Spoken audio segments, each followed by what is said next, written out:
우리는 요즘 연일 폭염으로 힘겨운 일상을 보내고 있습니다. 기상 관측사상 역대 최고 기온이라고 그러는데요. 8월에는 더 덥다고 하니 걱정입니다.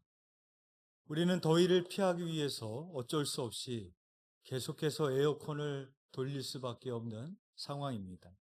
그런데 더위를 피하기 위한 냉방기가 결국에는 기후 변화를 부추기는 결과를 낳습니다.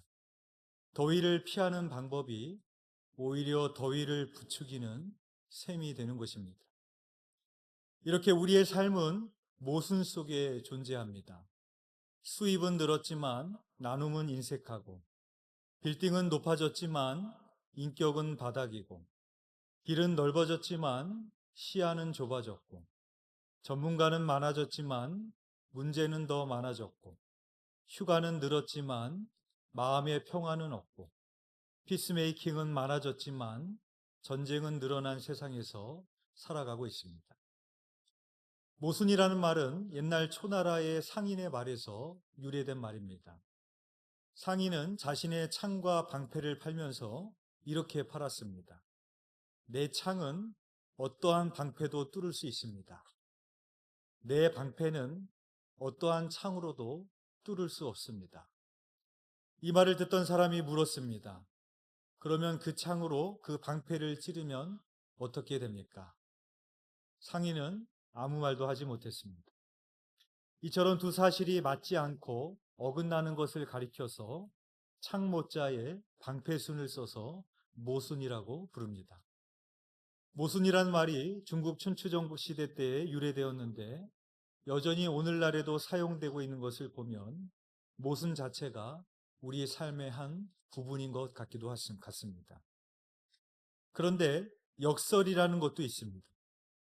역설은 겉으로 보면은 모순과 비슷하지만 그 안에 깊은 의미나 진실을 담고 있는 그런 말입니다. 임진왜란 중에 가장 치열한 전투가 명량회전이었습니다. 당시 조선의 수군은 배가 12척밖에 남지 않았고 일본은 300척이 넘는 함대를 가지고 있었습니다.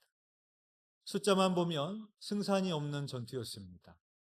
그러나 이때 이순신 장군은 병사들에게 이렇게 말합니다.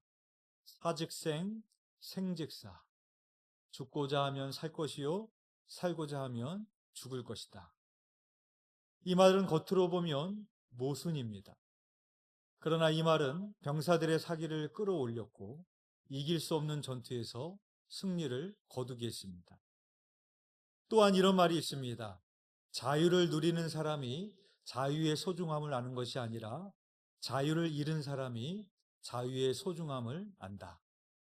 자유를 누리는 사람이 자유의 소중함을 알 것 같은데 오히려 자유를 잃은 사람이 자유의 소중함을 안다라는 것입니다.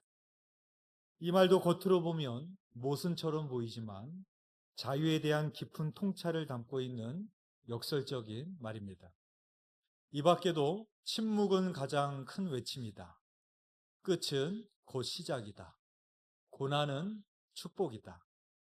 이 말들은 겉으로 보면 이치에 맞지 않는 모순처럼 보이지만 생각해 보면 깊은 통찰을 담고 있는 역설적인 말임을 알게 됩니다. 기독교의 신앙은 역설입니다. 내가 죽어야 내 안에 예수 그리스도가 삽니다. 한 알의 밀알이 땅에 떨어져 죽지 않으면 열매를 맺을 수 없습니다. 자기를 높이는 자는 낮아지고 자기를 낮추는 자는 높아집니다. 십자가는 멸망하는 자들에게는 미련한 것이나 구원을 얻는 우리들에게는 하나님의 능력이 됩니다. 내가 약할 때 곧 강함이 됩니다. 그리고 산상수훈에 나오는 팔복을 보면 얼마나 역설적입니까? 심령이 가난한 자가 복이 있습니다. 애통하는 자가 복이 있습니다. 의를 위하여 박해를 받은 자가 복이 있습니다. 이렇게 역설적인 진리를 담고 있는 기독교의 신앙이기에 우리가 믿는 하나님도 역설적인 하나님이십니다. 예수님은 그 본체는 하나님이시지만 하늘 보좌를 버리시고 자기를 비우시고 가장 낮은 자리에 오셨지만 가장 높아지셨습니다. 예수님은 십자가에서 영광이 가려진 것 같았지만 가장 큰 영광의 순간이었고, 예수님의 십자가는 무능해 보이지만 우리를 구원하시는 가장 큰 능력이 되었습니다. 오늘 본문에서도 바울은 역설적인 신앙을 말하고 있습니다. 오늘 본문 빌립보서 3장 5절에서 6절의 말씀입니다. 우리 함께 읽겠습니다. 시작. 나는 8일 만에 할례를 받고 이스라엘 족속이요 베냐민 지파요 히브리인 중에 히브리인이요 율법으로는 바리새인이요 열심으로는 교회를 박해하고 율법의 의로는 흠이 없는 자라. 아멘. 바울은 우리가 소유하고 싶은 모든 것을 가졌던 사람이었습니다. 오늘날로 말하면 바울은 명문가 출신의 금수저였고 서울대 출신이었고 어디 한 군데 부족한 것이 없었던 사람이었습니다. 그런데 바울이 이렇게 말합니다. 7절에서 8절 말씀입니다. 우리 함께 읽겠습니다. 시작. 그러나 무엇이든지 내게 유익하던 것을 내가 그리스도를 위하여 다 해로 여길 뿐더러 또한 모든 것을 해로 여김은 내 주 그리스도 예수를 아는 지식이 가장 고상하기 때문이라. 내가 그를 위하여 모든 것을 잃어버리고 배설물로 여김은 그리스도를 얻고. 아멘. 내가 그를 위하여 모든 것을 잃어버리고 배설물로 여김은 그리스도를 얻고 라고 말하고 있습니다. 바울은 왜 이렇게 말하고 있습니까? 오직 예수 그리스도를 얻기 위함이라고 말하고 있습니다. 다다익선이라는 말이 있습니다. 많으면 많을수록 좋다라는 뜻입니다. 이 사자성어가 말해두듯이 사람들은 다다익선의 개념을 좋아합니다. 즉 많은 것을 소유하기 원합니다. 그러나 많은 것을 소유한다는 것은 그것에 따른 많은 비용과 지출이 따르게 되어 있습니다. 예전에 TV에서 우리는 너무 많은 것을 가지고 산다라는 제목의 다큐를 본 적이 있습니다. 이 방송에는 미니멀 라이프를 추구하는 사람들이 나옵니다. 과거의 집에는 수많은 옷들, 수많은 신발들, 수많은 그릇들, 수많은 물건들이 있었는데 이제는 그것들을 버리고 많은 것을 소유하지 않으며 살려고 하는 사람들입니다. 즉 미니멀 라이프를 추구하는 사람들입니다. 왜 이렇게 살아가기로 했을까요? 많은 것을 소유하면 소유할수록 우리는 그것에 대하여 많은 비용을 지불해야 되기 때문입니다. 한 가지 예를 들자면 부엌에 있는 그릇들과 냄비들과 용기들이 얼마나 많습니까? 그렇게 많은 것을 소유하게 되면 설거지는 늘어나게 되어 있고 설거지하는 시간도 노동도 늘어나게 되어 있습니다. 많은 옷을 소유하면 빨래가 늘어나고 빨래하는 시간과 비용도 늘어나게 되어 있습니다. 집에 물건이 많이 소유하면 소유할수록 청소 시간도 늘어나고 정리정돈해야 될 것도 많아집니다. 그래서 미니멀 라이프를 추구하는 사람들은 단순히 물건을 소유하지 않겠다는 것이 아니라 그거보다도 더 중요한 것을 소유하기 위해서 오히려 그것을 소유하지 않기로 결심하고 산다라는 것입니다. 즉 그거보다도 더 중요한 가정, 시간, 어떤 일상의 행복들 이런 것들을 더 얻기 위해서 미니멀 라이프를 추구하고 있는 것입니다. 우리는 나보다 돈이 많고 많은 것을 소유한 사람을 부러워합니다. 하지만 우리보다 많은 것을 소유한 사람들은 그것을 운영하고 유지하기 위해서는 거기에 엄청난 시간과 노력과 에너지를 쏟아부어야 됩니다. 그래서 우리보다 시간이 없고 우리보다 엄청난 스트레스를 받으며 살아가게 됩니다.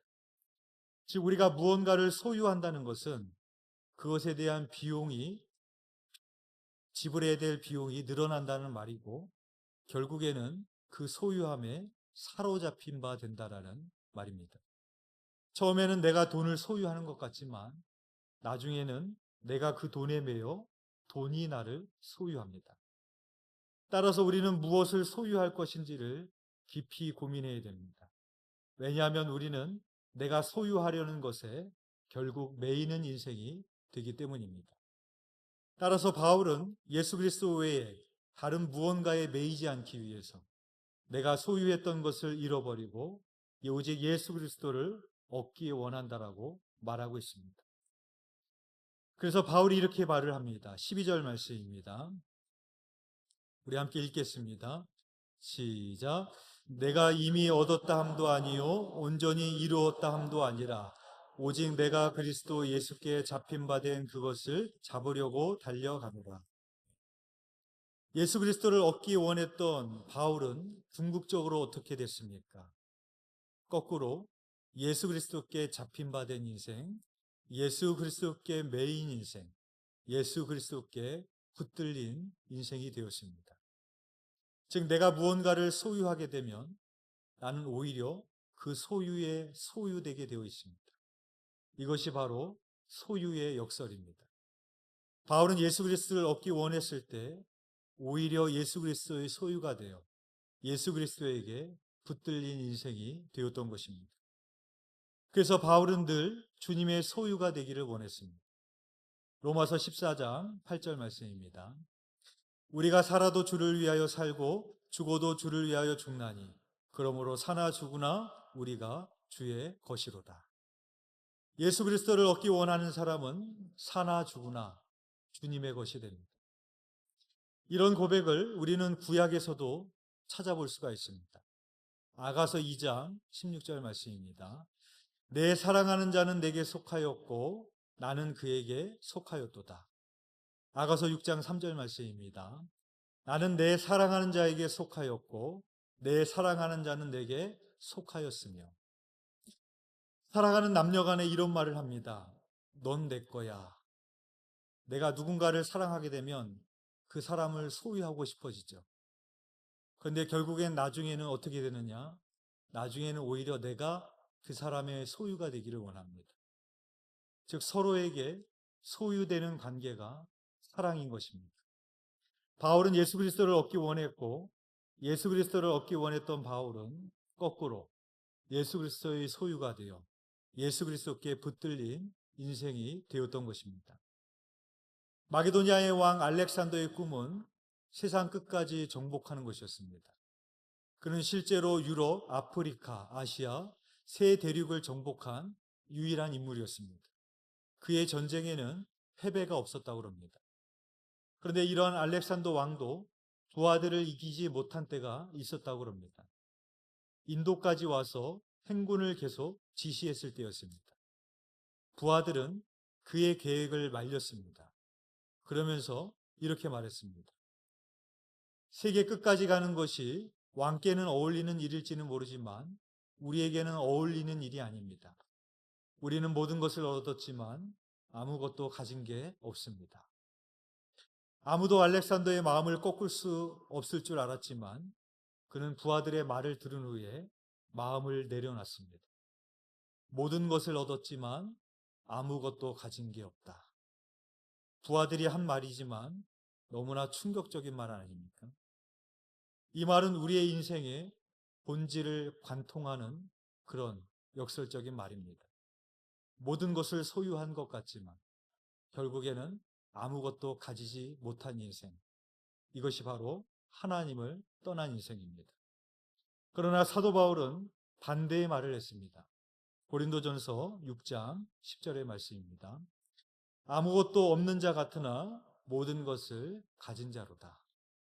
바울은 세상에 유익하던 것을 잃어버려서 아무것도 없는 자처럼 된 것 같았지만 예수 그리스도를 얻음으로 모든 것을 가진 자가 되었습니다. TV에서 동물농장이나 세상에 이런 일이라는 프로를 보면 유기견들이나 버려진 고양이를 구조하려고 포획하는 장면을 보게 됩니다. 대부분 병이 있거나 건강이 좋지 않은 상태이기 때문에 구조하기 위해서는 먼저 그들을 포획해야 됩니다. 먹잇감으로 유인해 보기도 하고 철장에 가두기 위해 유인하기도 하지만 필사적으로 잡히지 않으려고 도망 다닙니다.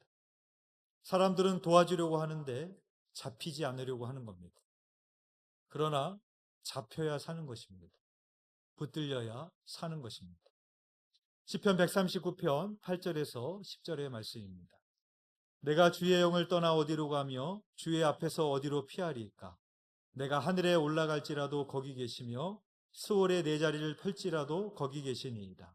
내가 새벽 날개를 치며 바다 끝에 가서 거주할지라도 거기서도 주의 손이 나를 인도하시며 주의 오른손이 나를 붙드시리이다.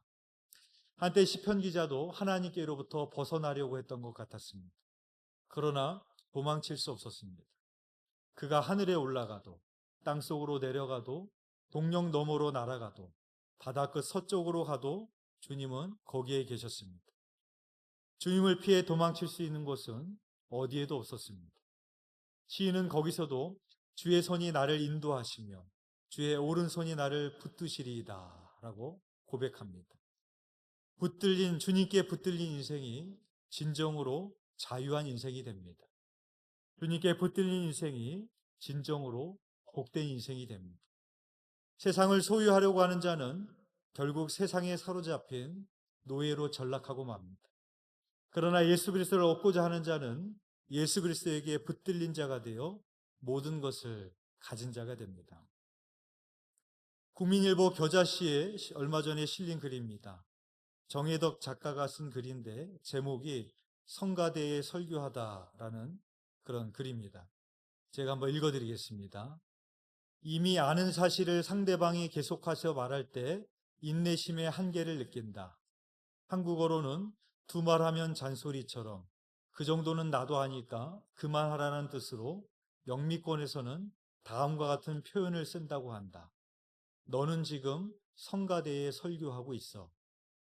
성가대원은 주일마다 꼬박꼬박 교회에 나오고 다른 교인들보다 1시간 이상 먼저 와서 성가 연습을 할 정도로 교회에 대한 충성도가 높다. 신앙의 초짜가 아니라는 말이다.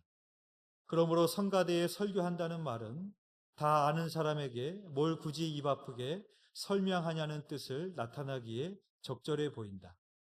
주일마다 교회에서 설교를 듣는다. 엄마 품에 안겨 교회에 갔던 시절 말귀를 알아듣지 못하던 날들을 제외해도 어림잡아 2000번 이상 설교를 들었을 것이다. 세월의 힘은 강하다. 그러나 이제는 새로운 설교를 들었다고 감격하고 감탄하는 날이 별로 없다. 하지만 나는 얼추 아는 설교를 들으러 교회에 간다. 수도 없이 들어서 머리로는 알고 있지만 아직 내 삶에 들어오지 못한 메시지를 마음에 담으려고 간다. 언젠가 저 설교에 담긴 사랑과 정의와 평화가 나의 일부가 될 거라는 소망을 간직하고 나는 오늘도 성가대석에 앉는다. 라는 그런 글입니다. 정혜덕 작가의 글처럼 우리도 모순적인 신앙생활을 하면서 살아갑니다. 수많은 설교를 들었고 교회에서 봉사와 헌신까지 하지만 하나님의 말씀대로 살아가지 않는 모순적인 삶, 모순적인 신앙생활을 하면서 살아갑니다. 그러나 예수님의 제자들을 보면서 위로와 희망을 얻게 됩니다. 예수님의 제자들은 예수님을 직접 보았고 예수님께 직접 설교를 들었던 사람들입니다. 그러나 예수님의 제자들은 낮아지고 섬김의 삶을 살라라는 예수님의 가르침에도 우리 중에 누가 더 크냐 하면서 자기를 주의 우편에 주의 좌편에 앉게 해달라고 다투고 청탁을 했습니다. 예수님의 제자들은 예수님과 가장 가까운 사람이었음에도 불구하고 예수님이 십자가에 달리실 때 예수님을 부인하고 배신하고 도망가는 모순적인 행동을 보였습니다. 그러나 그들의 모순적인 행동은 역설적인 삶으로 바뀌었습니다. 예수님의 십자가와 부활을 목격한 후였습니다. 예수님의 십자가는 모순 그 자체입니다. 예수님은 완왕의 왕이시고 하나님 자체이신데 어떻게 하나님이 십자가에서 죽을 수가 있습니까? 모순 그 자체입니다. 그러나 예수님은 부활하심으로 십자가의 모습을 역설로 바꾸셨습니다. 사랑하는 교회 여러분, 비록 모순된 신앙생활을 하고 있을 것 같을지라도 정혜덕 작가의 고백처럼 말씀의 자리로 나아가십시오. 기도의 자리로 나아가십시오. 헌신의 자리로 나아가십시오. 그러면 언젠가 하나님께서는 우리가 그 말씀을 살아내도록 이끌어 주실 것입니다. 바라기는 세상에 많은 것을 소유했지만 그것을 배설물로 여기고 예수 그리스도에게 붙들린 자가 된 바울처럼 예수님을 부인하고 도망갔던 제자들이 예수님을 위하여 자기 생명을 드리는 복음의 증인이 된 것처럼 모순에서 역설의 삶으로 나아가시는 저와 여러분이 되시기를 주님의 이름으로 축원드립니다. 기도드리겠습니다. 사랑과 은혜가 풍성하신 하나님 아버지, 우리가 살아가는 이 세상에 모순이 가득합니다. 더위를 피하기 위해서 에어컨을 쉴 새 없이 돌리지만 결국에는 환경 파괴로 인하여 더위를 부추기는 모순 속에서 살고 있습니다. 문명은 빠르게 발전했지만 오히려 더 많은 것을 잃어버렸고 더 살기 힘든 세상을 살아가고 있는 모순된 세상 속에서 살아가고 있습니다. 하나님 아버지, 세상만 그런 것이 아니라 우리의 삶도 그렇고 우리의 신앙생활도 그렇습니다. 수많은 설교를 들었고 오랜 연수 동안 교회를 다니며 신앙생활을 했지만 하나님의 말씀대로 살아가지 못하는 모순된 우리의 삶과 신앙을 보게 됩니다. 그러나 역설적인 하나님께서 우리를 이끄시고 인도하여 주셔서 우리에게 바로 모순을 뛰어넘어 역설의 삶을 살아갈 수 있도록 우리를 인도해 주실 줄 믿습니다. 우리가 그날을 고대하며 말씀의 자리로 나아가며 기도의 자리로 나아가며 헌신과 봉사의 자리로 나아갈 수 있는 주의 성도들이 될 수 있도록 인도하여 주시옵소서. 주님께서 그렇게 이끄실 줄 믿사오며 예수 그리스도 이름으로 기도드렸사옵나이다. 아멘.